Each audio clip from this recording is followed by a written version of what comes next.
recibirles con las primeras noticias de TV Ciudad en esta jornada de lunes 24 de marzo, que nos está sorprendiendo con la temperatura 21 grados a esta hora en Capital, mucha humedad, lloviendo en algunas zonas de Montevideo, pero enseguida vamos con el pronóstico. Antes, saludamos a quienes nos siguen por Uniradio, la radio de la Universidad de la República, 107.7 de FM, por señal abierta, 6.1 por YouTube y por tvciudad.ui.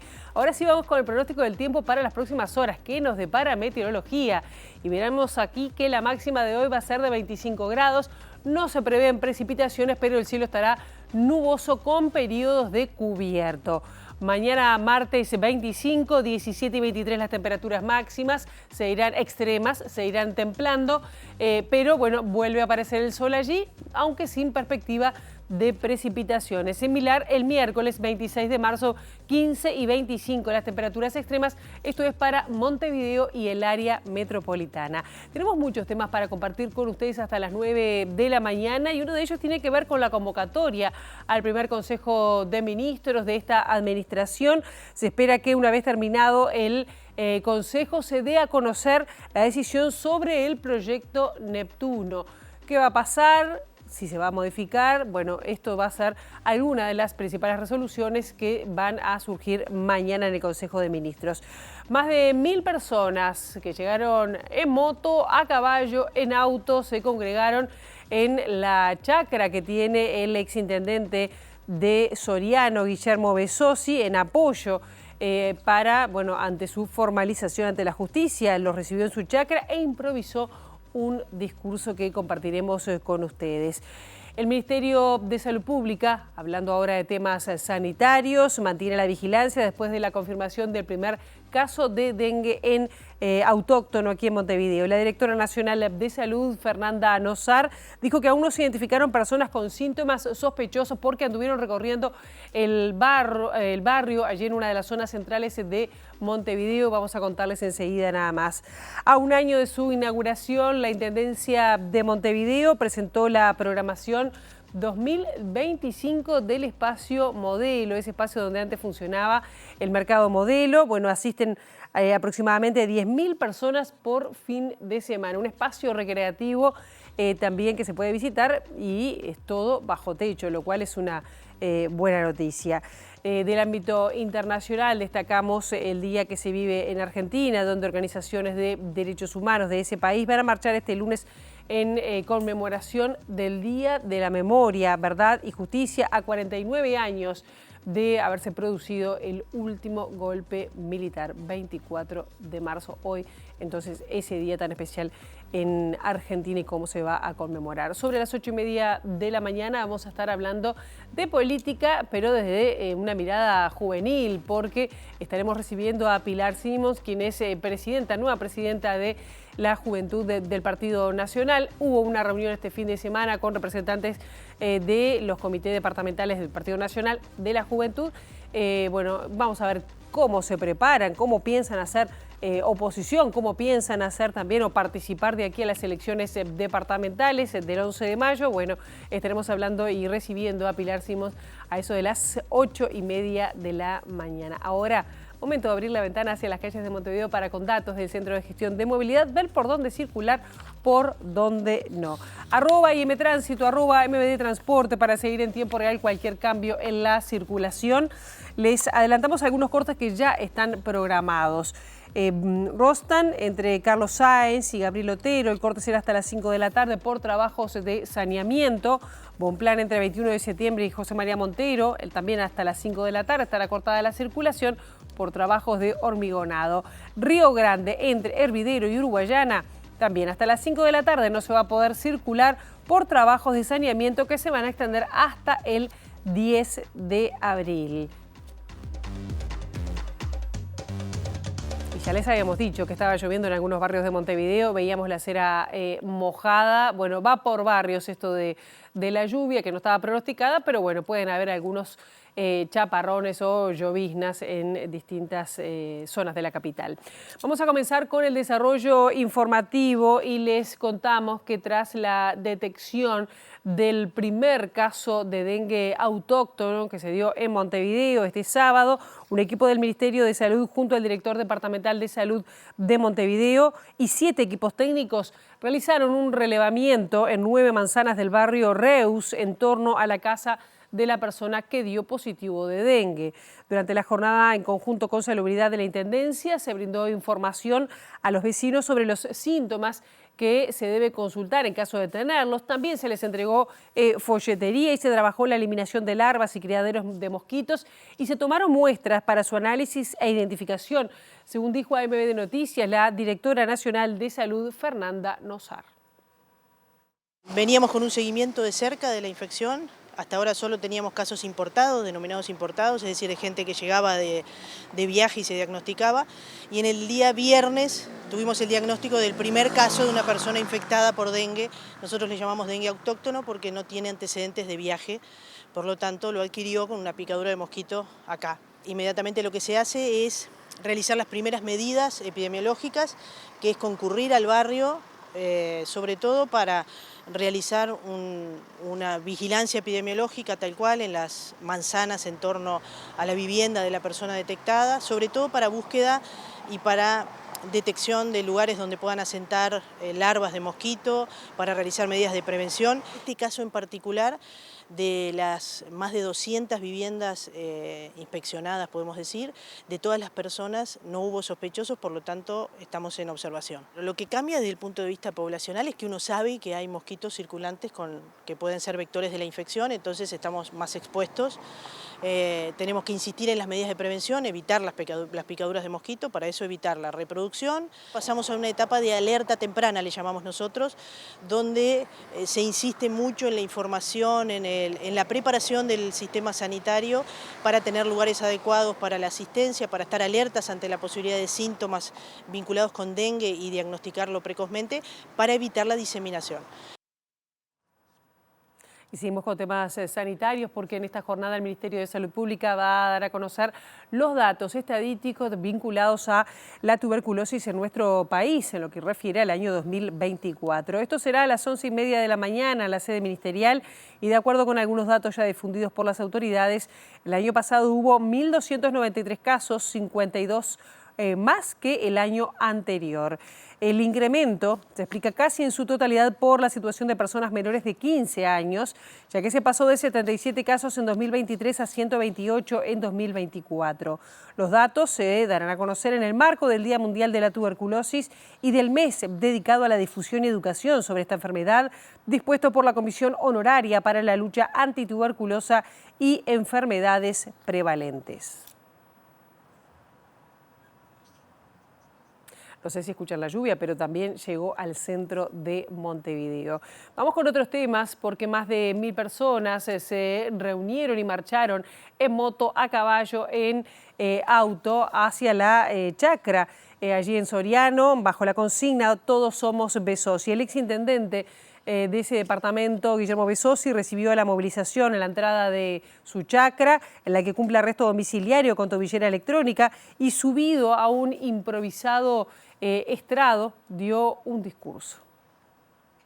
La posibilidad de una marcha en apoyo al exintendente de Soriano y candidato a la reelección Guillermo Besossi surgió al día siguiente de la formalización y cobró fuerza cuando el Partido Nacional resolvió el lunes 17 cuestionar el trabajo de la Fiscalía y respaldarlo completamente, incluyendo la decisión de hacer campaña estando preso. Sobre las 9:30 de la mañana comenzó la concentración en distintos puntos según el medio de transporte, auto, moto o caballo, tal como lo indicaba la convocatoria respaldada por intendentes y legisladores blancos, entre ellos el senador Sergio Botana y la diputada María Fajardo. Besossi los recibió pasadas las 11 de la mañana y en un estrado improvisado agradeció el apoyo y aseguró que no se trataba de un acto político.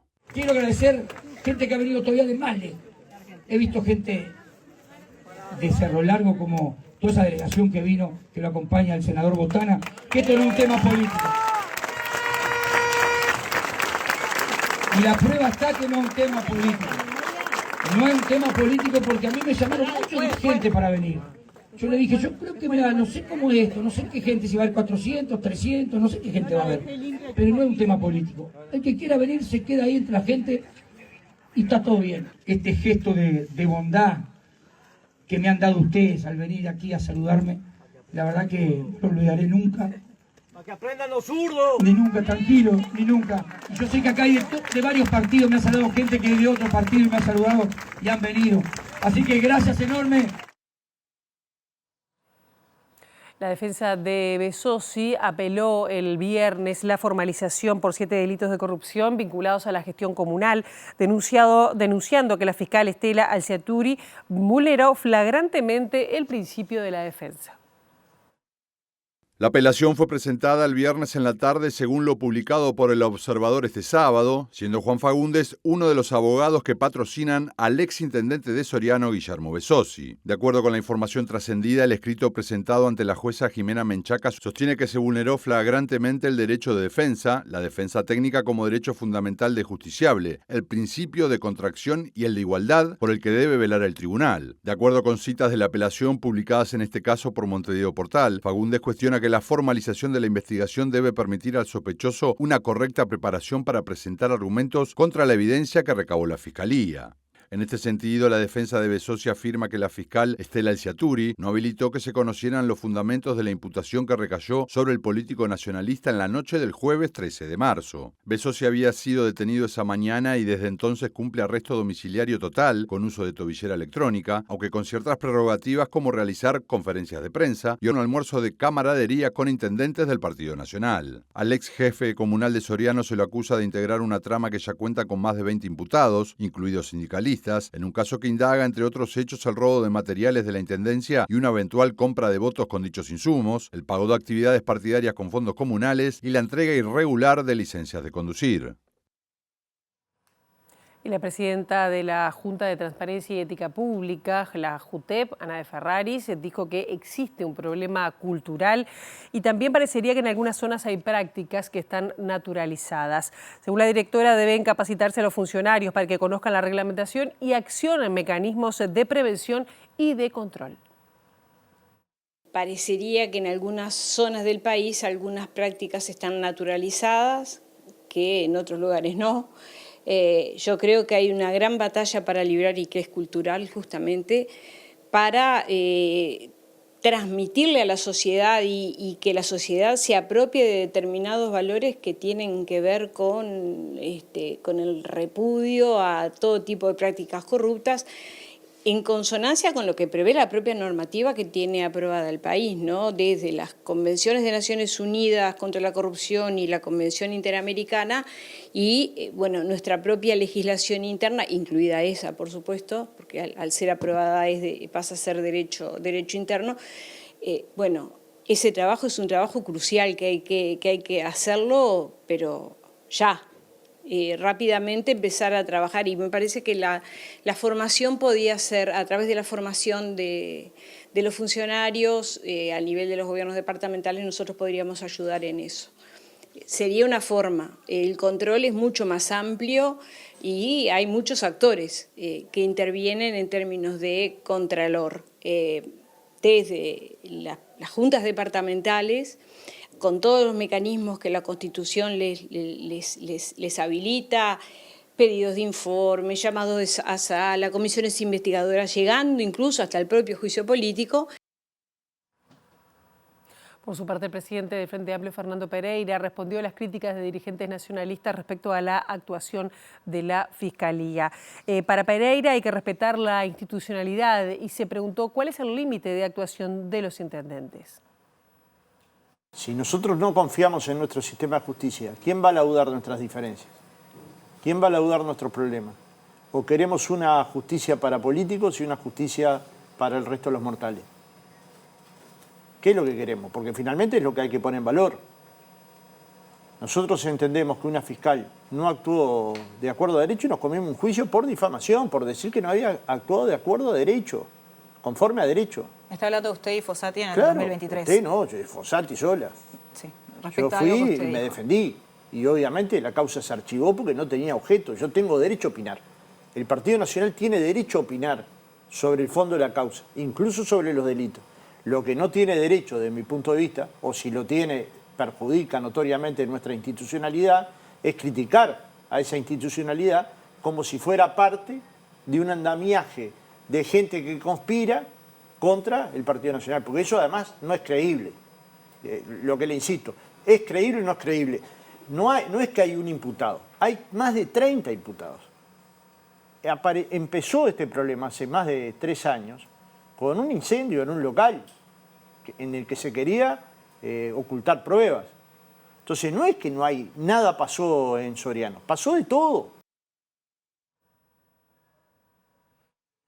En el primer informativo latinoamericano del Foro de Madrid, organización que corresponde al partido de ultraderecha Vox de España, se afirma que el gobierno de Yamandú Orsi será cómplice y servil con las dictaduras socialistas de la región. También sostiene que el hecho de que la vicepresidenta Carolina Cose sea del Partido Comunista hace temer un desenlace similar a lo ocurrido en Argentina con Cristina Fernández. El 1 de marzo tomó posesión como presidente de la República Oriental del Uruguay el representante del Partido Frente Amplio, Yamandú Orsi. Orsi, heredero político de Pepe Mujica, conducirá a Uruguay a la órbita del Foro de Sao Paulo y del Grupo de Puebla, aumentando el papel del Estado en la vida de sus ciudadanos y perjudicando de forma grave la iniciativa privada y el crecimiento económico. El hecho de que su vicepresidenta sea Carolina Cose, del Partido Comunista, hace temer un proceso parecido a lo que ocurrió en Argentina con Cristina Fernández de Kirchner. Una de las primeras medidas ha sido dejar de reconocer al presidente electo y legítimo de Venezuela, Edmundo González Urrutia, hecho denunciado oportunamente por la Fundación Rioplatense de Estudios. Esto es un indicador y una alerta clara para la comunidad internacional de las pretensiones de la nueva administración uruguaya, que es abiertamente socialista y será cómplice y servil con las dictaduras socialistas de la región. Un informe de coyuntura del Foro de Madrid, integrado por el exdiputado nacionalista Pablo Viana, concluyó que la derrota del oficialismo se debió a que la coalición multicolor estuvo integrada por partidos de izquierda, exceptuando de esa distinción solo a parte de los nacionalistas. Su llegada al poder trajo consigo la expectativa de que era posible rescatar a Uruguay de las garras del socialismo, dice el informe del Foro de Madrid, y acto seguido agrega que el triunfo del Frente Amplio en 2024 dejó en claro que el Partido Nacional no hizo honor a su tradición ideológica liberal y republicana. En este sentido se explica que la victoria multicolor en 2019 fue posible gracias a un acuerdo electoral con partidos izquierdistas, incluyendo en ese grupo a buena parte del Partido Nacional, definiendo como centroizquierda al Partido Colorado, a Cabildo Abierto como conservador en lo social y nacionalista estatista en lo económico, y al Partido Independiente como netamente socialdemócrata. Así concluye que solamente algunos sectores del Partido Nacional abrazan las ideas de la libertad, mientras que el resto de los partidos políticos creen en el Estado paternalista y regulador. A la hora de buscar respuestas a la derrota en 2024, el Foro de Madrid afirma que se debió a la campaña y el desempeño del candidato Álvaro Delgado y de las principales figuras del oficialismo. En esa lógica se ubica al expresidente Luis Lacalle Pou como obligado a realizar concesiones para evitar la fractura de la coalición republicana, apartando al Partido Nacional de su esencia liberal conservadora. El informe consigna que si bien el oficialismo no tendrá mayoría en ambas cámaras, su poder de daño es suficiente para arrastrar al país a un punto de no retorno y afirma que ante este panorama el Partido Nacional tendrá el desafío de no dejarse tentar por la corrección política, de plantearse como una oposición constructiva. Y seguimos el tema porque dirigentes y militantes de la ultraderecha local y regional denunciaron en las últimas horas que el gobierno habría presionado a las autoridades del Hotel Radisson Victoria Plaza para que le suspendan 2 actividades. Una de ellas era el lanzamiento de la plataforma por la libertad y la otra un encuentro denominada la Derecha Fest, patrocinado por medios y personas ligadas al triunfo de Javier Milei y a la libertad avanza en Argentina. El movimiento identificado como Plataforma por la Libertad había anunciado su lanzamiento para este viernes 28 de marzo en el Hotel Radisson a las 20 horas, con entrada libre y gratuita. Se anunciaba la participación de los principales referentes del colectivo, tanto de Fernando Tori como de Stefani Magliano. El primero de ellos es presidente de la Asociación de Liberales del Uruguay y, entre otras cosas, forma parte del Consejo Internacional de la Fundación Faro, con sede en Argentina, y liderada por el politólogo Agustín Laje, uno de los ideólogos detrás de la creación del fenómeno libertario de Javier Milei. Por su parte, Magliano es una ex militante del Partido Nacional que reivindica la dictadura y su condición de derecha, tal como lo destacó semanas atrás La Derecha Diario, el medio fundado por el publicista argentino Fernando Cerimedo, quien estuvo a cargo de las campañas de Javier Milei y de Jair Bolsonaro en Brasil, donde actualmente es investigado por ser parte del intento del golpe de Estado contra Lula en 2023. En este contexto, Dotti aseguró este fin de semana que no es la primera vez que son objeto de censura y que pese a ello seguirán adelante, aunque todavía no hay una nueva fecha para el lanzamiento. La que sí fue reprogramada es La Derecha Fest, aunque sin lugar fijado, para la cual se puede seguir comprando entradas para el 2 de mayo. Allí se anuncian la presencia, entre otras figuras, del AGE, de Javier Negre, de La Derecha Diario y del uruguayo Esteban Caimada, que también estaba apuntado para el lanzamiento de la Plataforma por la Libertad. Y este martes está convocado el primer Consejo de Ministros de la Administración de Yamandú Orsi. Uno de los temas centrales tiene que ver con la firma del contrato del proyecto Neptuno y las posibilidades para modificarlo. La discusión se dará semanas después de que el Ministerio de Ambiente anunciara su Plan Nacional de Infraestructura Hídrica, que asegura el abastecimiento de agua para el consumo humano hasta 2050. En el marco del Día Mundial del Agua, conmemorado este sábado, el ministro de Ambiente, Edgardo Ortuño, junto a la ministra de Defensa, Sandra Lasso, sobrevolaron la cuenca del río Santa Lucía como primera medida de un acuerdo entre las Secretarías de Estado para llevar adelante un plan integral de control y vigilancia en las diversas cuencas del país. La idea de este acuerdo, según las autoridades, incluye profundizar los protocolos de recepción de denuncias y control en el marco del Plan de Acción para la Protección de la Cuenca del Río Santa Lucía, restringiendo las actividades agropecuarias en determinadas franjas del área con el fin de preservar el territorio. El anuncio de este fin de semana va de la mano con el que Ortuño hizo al asumir la cartera, cuando presentó el Plan Nacional de Infraestructura Hídrica para asegurar el abastecimiento de agua potable para consumo humano hasta 2050, ocasión en la cual también mencionó que volverá a impulsar el proyecto para construir una represa en Casupá, Florida, que en su momento se presentó como alternativa a la del proyecto Neptuno en San José. Precisamente el contrato del proyecto Neptuno, firmado por el gobierno anterior a días de su finalización, se pondrá en consideración en el próximo Consejo de Ministros, que tendrá lugar este martes y será el primero del gobierno de Yamandú Orsi. Aunque el Poder Ejecutivo apuntará a dar cumplimiento al contrato y así evitar eventuales demandas, hay sobre la mesa varias alternativas de modificaciones que de hecho fueron propuestas por el propio Consorcio Aguas de Montevideo, responsable del proyecto original. Entre los posibles cambios que deberán analizarse están mover la locación de la toma de agua de Arasatí hacia Riachuelo o Juan Lacase, la eliminación del pólder, la reserva de agua o la reducción de su tamaño. Y en el Día Mundial del Agua, que se conmemoró este 22 de marzo, más de 80 organizaciones marcharon en Montevideo por este tema, en defensa del agua. Lo hicieron con consignas en contra de la privatización de este vital elemento, contra el proyecto Neptuno y también rechazando otras iniciativas privadas con afectaciones ambientales.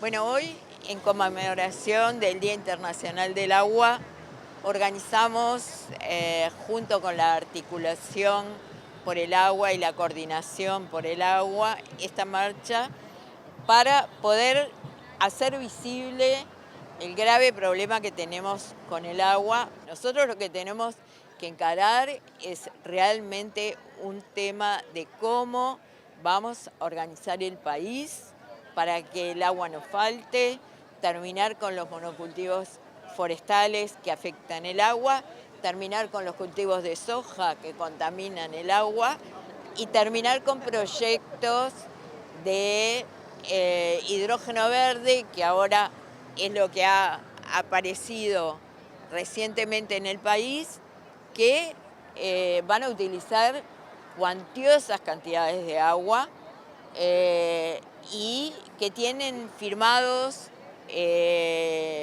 contratos que nadie ha podido ver. Son contratos que han sido secretos, como todos los contratos que se han firmado hasta ahora. En relación al proyecto Neptuno, la postura es de anular el contrato firmado. Para nosotros, el proyecto tal cual fue presentado debe anularse. No es que el proyecto se puede modificar y nosotros tengamos que aceptar o no, que no se puede firmar un contrato para hacer un proyecto y luego modificar el proyecto y decir que ese contrato es válido.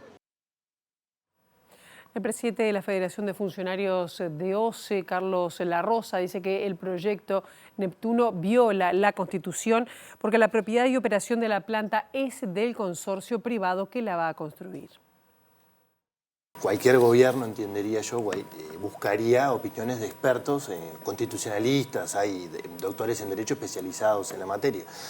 OCE utilizó un informe que hizo el gerente de jurídica de OCE, un gerente que este propio directorio lo nombró sin concurso de oposición y mérito. Fue un cargo que nosotros desde el sindicato hemos denunciado varias irregularidades además con respecto a eso, pero un cargo político que si bien era funcionario este gerente de jurídica, accede a la gerencia durante este periodo y es quien hace un informe diciendo que es constitucional, porque en realidad sería OCE prácticamente el que te cobre la factura o algo por el estilo.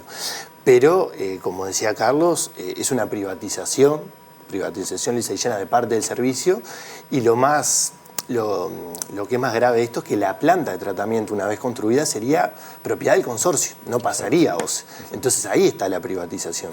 OCE arrendaría obligado, funcione o no funcione, como decía Carlos, puede haber problemas de salinidad durante varios meses, funcione o no funcione, potabilice o no potabilice, o se le tiene que pagar mensual o anualmente a este consorcio el alquiler de esta infraestructura. Más privatizador que eso no puede haber. Y en medio de la conmemoración del Día del Agua, vecinas y vecinos de Marindia denuncian que la Intendencia de Canelones habilitó la construcción de un barrio privado que afectará negativamente la Laguna del Cisne. Allí tenemos la Laguna del Cisne que abastece toda la Costa de Oro para beber agua, ¿no? Su agua que viene a través de OCE está extraída en la Laguna del Cisne.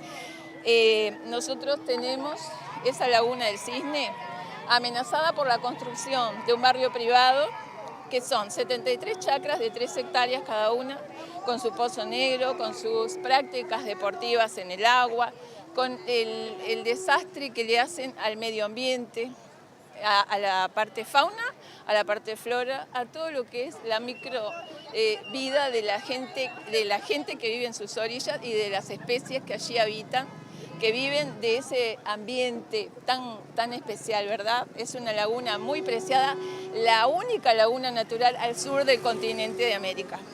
En realidad lo hicieron totalmente ilegal, porque el agua es de la gente. Hay 34.000 servicios de OCE que nos da el agua de la laguna y la laguna peligra realmente.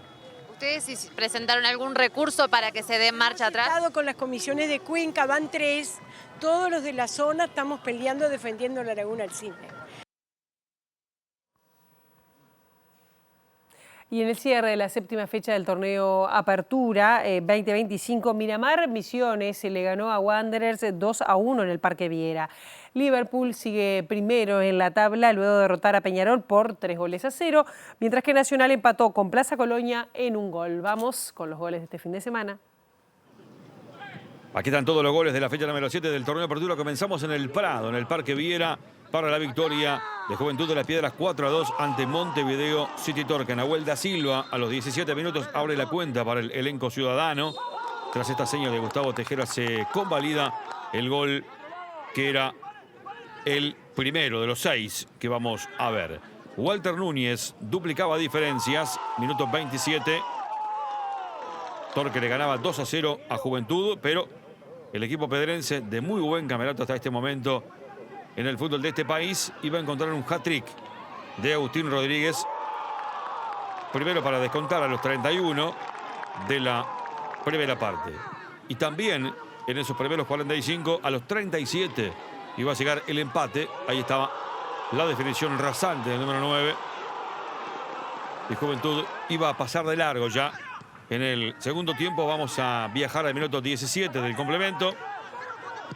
Otra vez la aparición de Agustín Rodríguez empujándola solo por el segundo palo.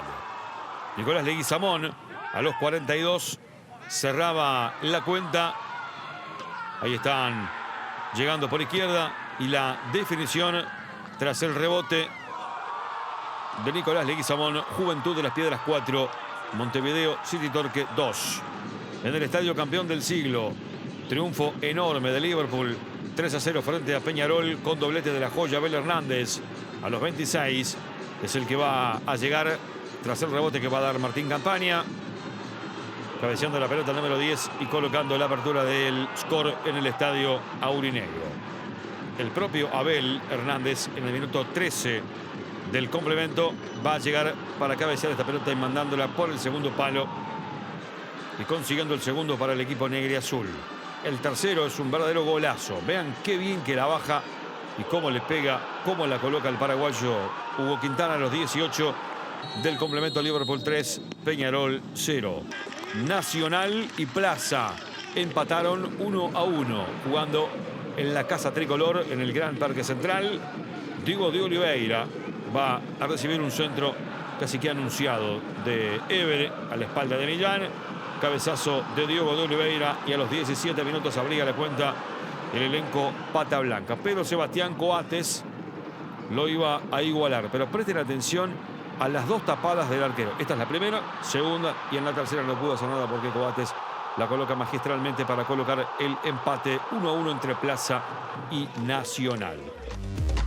Este segundo bloque de MB Noticias, tenemos 21 grados a esta hora y recibimos con muchísimo gusto a Pilar Simón, quien es presidenta de la Juventud del Partido Nacional, recientemente electa. Un gusto que estés con nosotros esta mañana. Gracias por la invitación. Además, bueno, no solo cambiaron un cambio de autoridades, sino además este fin de semana hubo un encuentro de las comisiones departamentales del Partido Nacional, donde hubo temas, a mí me interesó alguno de las preguntas que ustedes se planteaban respecto a qué desafíos tiene como juventud en un rol de oposición. Es decir, ya están planteando cómo van a trabajar, qué resolvieron, cómo se planteó. Bien, la idea de la conversación surgió a raíz de los propios compañeros de las diferentes departamentales, que era lo que yo pensaba el fin de semana. Son gurises que participaron de la elección de 2019 por primera vez y se enfrentaron a una elección en la que ganaron. Entonces para ellos es raro. Yo milito de 2014 y ya viví al Partido Nacional en la oposición y entiendo que el volver a moldar, el volver a cambiar, nuestro lema como Comisión Nacional de Jóvenes fue la defensa del gobierno y la defensa de un montón de leyes y propuestas y políticas que se iban haciendo. Entonces, plantearse y pararse desde el lugar de la oposición era como, bueno, ¿qué encaramos? ¿Qué temas ponemos arriba de la mesa? Y un poco fue lo que estuvimos conversando. En esa conversación nos acompañaron varios legisladores y dirigentes del partido, entre ellos Pablo Abdala, Jorge Gandini, José Luis Estagián, Javier García, Rodrigo Goñi, Juan Martín Rodríguez. Estuvieron todos para llevar la conversación y un poco a, bueno, ¿qué temas ponemos arriba de la mesa? ¿Cómo nos paramos? Mencionaste todos hombres los dirigentes, sí. ¿no? Faltaron mujeres. Digo, sí. ¿Cómo lo ves tú con esa mirada que además, bueno, estás presidiendo ahora la Juventud Partidaria? Lo veo bastante complicado.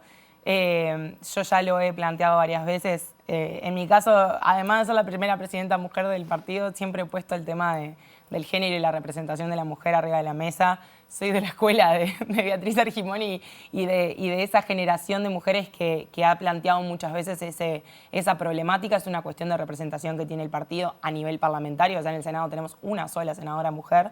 Lo veo complicado. Entiendo que hay un trabajo para hacer. Yo el día que cambiamos la presidencia decía, me gusta poder estar en ese lugar y ser la primera porque me habilita poder abrirle la puerta a un montón de compañeras más que entiendan que esto no es algo excepcional ni algo que va a quedar en la historia como la primera y la única, sino que se puede hacer y que se abre camino. En mi caso, yo, por ejemplo, soy suplente de una diputada mujer, pero bueno, nada, no es algo que sea común todavía en la esfera. Yo siempre lo marco como un problema generacional. Para la juventud es mucho más simple la participación de las mujeres y de las compañeras más jóvenes que en la dirigencia más adulta. Y lo ves que es un problema, porque además tú has estado acá mismo, ¿no? Como integrante de la Juventud Interpartidaria. ¿Es más complejo en el Partido Nacional? ¿Lo ves así? No, para mí es un problema de todo el sistema político. Si bien obviamente en otros partidos puede que haya más representación, a veces es hasta una cuestión de cómo se elige el sistema de suplentes en la lista o de cómo se arma el sistema de quienes terminan asumiendo. El Frente Amplio tiene muchas mujeres en el Parlamento también, porque muchos otros tuvieron que salir a cargos en el gobierno. Eso siempre pasa. A nosotros nos pasó Igual también. fueron más electas, más mujeres. Obviamente, pero también termina pasando eso. Hoy muchas de las mujeres que están en el Parlamento es porque, bueno, su titular hombre tuvo que terminar saliendo para otro lado y demás. En todos los partidos políticos. Creo que es un tema del sistema en general. Bien, no terminamos de hablar respecto a cómo se paraban como oposición y qué incidencia piensan tener en esta administración. No, bueno, yo creo que la juventud del Partido Nacional tiene que marcar su propia agenda de trabajo en las cosas que tenemos que preparar y construir del partido de cara a 2029. Nosotros conversábamos de que, bueno, ya estamos encarando una campaña hasta dentro de 5 años y lo tenemos que empezar a trabajar ahora, no podemos esperar a 2028 para prepararnos. Y bueno, lo que planteamos fue, bueno, hay que formarse, hay que corregir todas las cosas que entendimos que salieron mal de la orgánica partidaria, cosas que entendemos que hay que cambiar, cuestiones hasta generacionales. Nosotros desde la juventud se plantearon un montón de cosas. Bueno, nosotros fuimos la estructura militante del partido, salimos a militar todas las cosas, qué fue lo que falló, qué fue lo que no, qué podríamos haber hecho diferente, qué no. Entonces, en realidad, dentro de nuestro rol de oposición, lo que queremos hacer es prepararnos para 2029 y llegar de otra manera a esa elección. Obviamente que si el gobierno o el partido de gobierno marca cosas en las que van en contra de nuestros ideales o de nuestros valores, obviamente vamos a salir a militarlo, pero no es que vamos a hacer una oposición de salir a pegar por pegar como entendemos que fue el Frente Amplio mientras nosotros fuimos gobierno. ¿Y hubo autocrítica respecto a qué es lo que pudo haber pasado? Sí, obvio, se hizo un buen análisis, era la primera reunión después de la elección también. Entonces se hizo un buen análisis de todas las cosas que nosotros entendíamos como jóvenes que podrían haber pasado, qué fallas. Era la representación de un montón de compañeros del interior que obviamente lo viven de otra manera, con otra idiosincrasia, entonces estaba bueno también conocer cómo lo había vivido cada uno en su localidad, con su dirigencia, con su gente, con su pueblo, que obviamente para el partido incluso fue como algo muy disruptivo la problemática que tuvimos de fuga de votos en el interior. Entonces, bueno, cómo ellos lo entendían, cómo lo explicaban, y eso dio para una conversación larga. Estuvimos todo el sábado conversando. Claro, ¿y quedaron conformes con la administración, con los 5 años de la administración blanca, o qué podrían haber mejorado? Mirá, nosotros a la conclusión a la que llegamos con la juventud fue que el gobierno hizo todo lo que tenía pensado hacer y estaba dentro de la agenda y habíamos llegado preparados para ejecutarlo y lo habíamos cumplido. Creo que obviamente había opiniones de todo tipo, pero entendíamos que la culpa en sí no era tanto de la gestión del gobierno, sino que era de cómo nos habíamos preparado como partido. Y ahí entendíamos que estaba el problema generacional, de que bueno, todo el partido estuvo muy bien preparado para ejercer todas las responsabilidades de gobierno, pero se olvidaron de construir partido mientras tanto, que fue lo que nosotros hicimos durante ese tiempo, que éramos los que quedábamos en el partido. Pero bueno, queremos empezar a trabajarlo desde mucho antes y también empezar a tomar otros lugares de protagonismo dentro de la dirigencia del partido para que no nos vuelva a pasar de que el partido de alguna manera se quede sin su base si nos toca hacer gobierno nuevo. Claro, ¿y qué valoración hacen? Porque me imagino que debe haber estado sobre la mesa de la situación, del caso ante la justicia ahora del exintendente de Soriano, Guillermo Besosi. Que es lo más reciente, pero hubo casos, ni que hablar de lo astesiano y todo lo que ha derivado con respecto a eso y sigue, ¿no?, en la justicia. ¿Qué valoración hacen? Sobre todo lo de Besosi, que es lo más... Bueno, sobre lo de Besosi nosotros largamos una declaración hace unos días apoyando el comunicado que había largado el directorio, pero agregándole algunas cositas que para nosotros eran un poquito más disruptivas sobre el rol que tenía la Fiscalía en este caso y sobre lo que para nosotros fue como lo más complicado del caso. Ya de por sí el caso fue como muy atípico en su proceso y nos parece y entendemos, y es lo que pusimos en el comunicado, de que no estaban como todas las garantías dadas y nos cuestionábamos si la Fiscalía estaba haciendo algo con respecto, por ejemplo, a las filtraciones, que cómo era que el proceso se estaba dando y había periodistas que ya tenían esa información, que cómo es que solamente se filtran cosas de los casos que tiene el Partido Nacional y no otros casos, si Fiscalía estaba flechada o no estaba flechada. Hicimos todo ese análisis junto a los compañeros de la juventud, un poquito más agresivo incluso yo creo que el comunicado del partido, porque bueno, este caso en particular no sabemos si esos delitos fueron o no fueron y ese proceso se tiene que dar, pero hay que darle las garantías de... ¿No están dadas las garantías?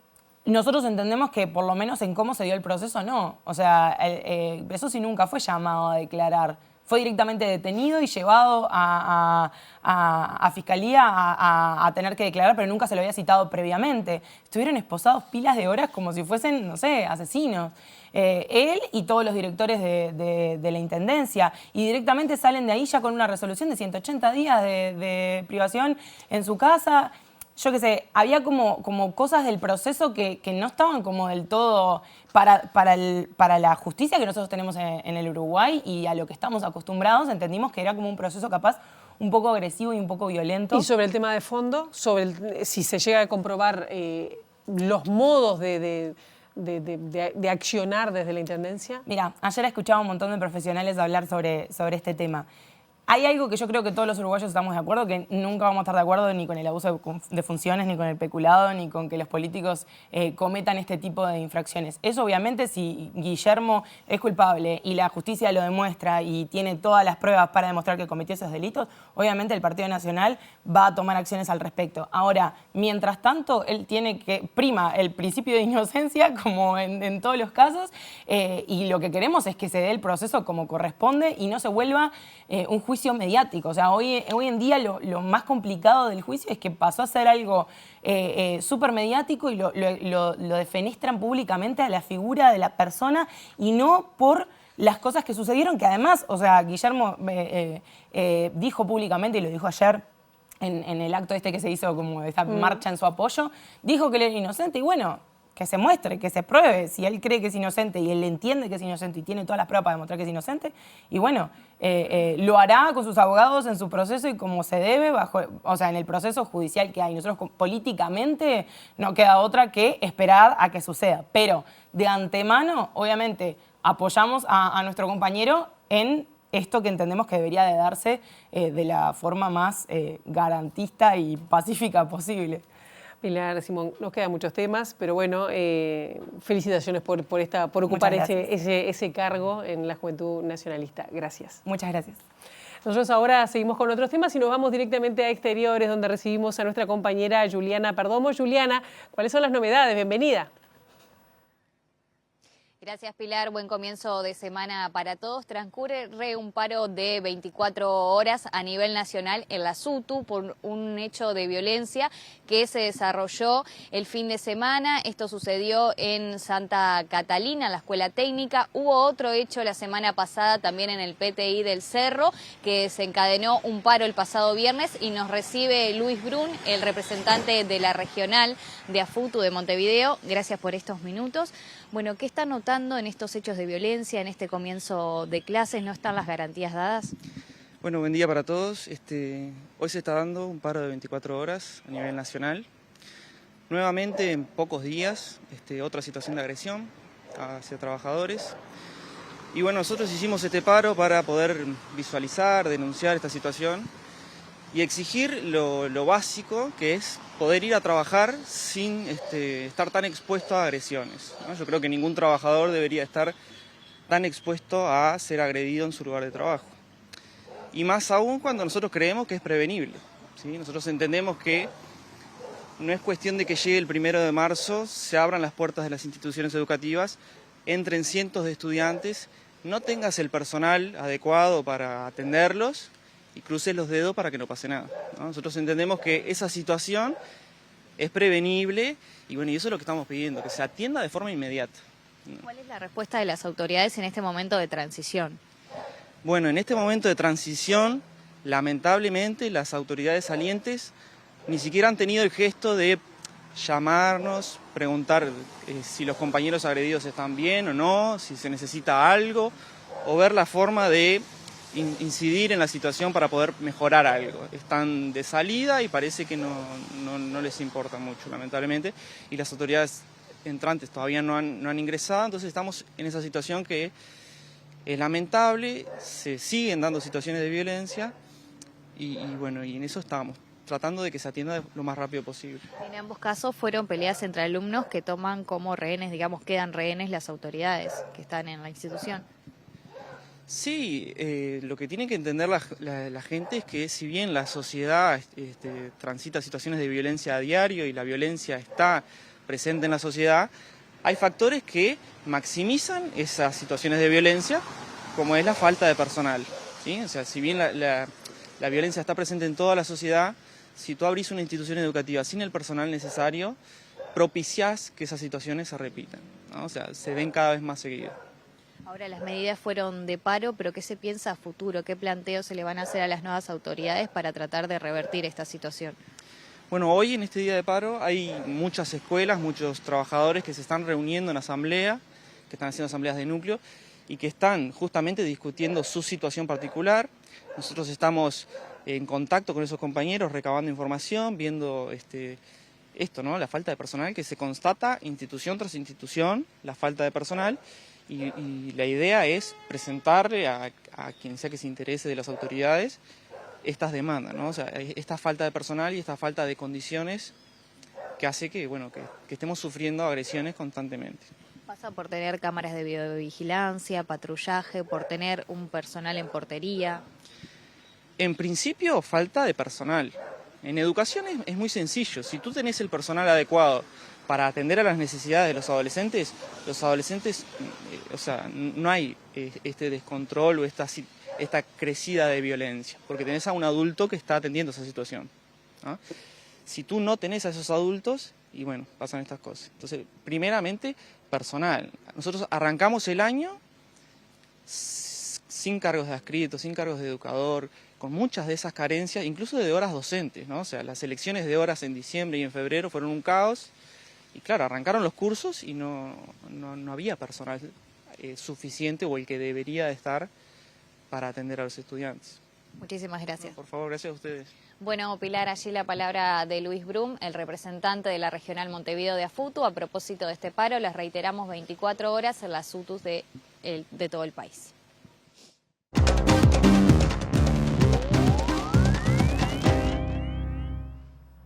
Organizaciones de derechos humanos de Argentina marcharán en esta jornada en conmemoración del Día de la Memoria, Verdad y Justicia, 49 años del último golpe de Estado en ese país. Por primera vez los colectivos se van a movilizar juntos y van a leer una proclama de consenso que va a incluir un mensaje claro de rechazo ante la deriva autoritaria del gobierno de Javier Milei.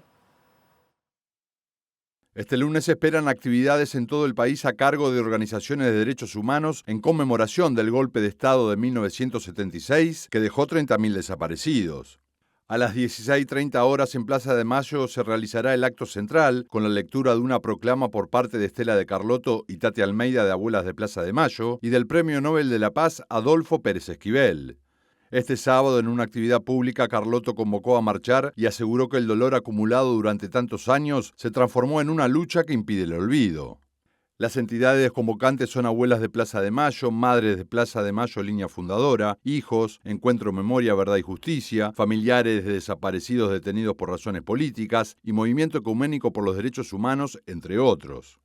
Está previsto que la concentración comience a las 15:30 horas en Plaza de Mayo, en conmemoración de los 49 años del último golpe militar en Argentina, pero de acuerdo con la prensa local, el objetivo también será dar un mensaje al presidente Javier Milei sobre las políticas actuales de derechos humanos. Hasta aquí llegamos con esta primera edición. Ahora quedan en compañía de Ciudad Viva. La actualización informativa será a las 13, a las 18:55 y nosotros volvemos bien tempranito mañana a las 8 en punto, aquí con las primeras noticias de TV Ciudad. Pasen bien, buena jornada.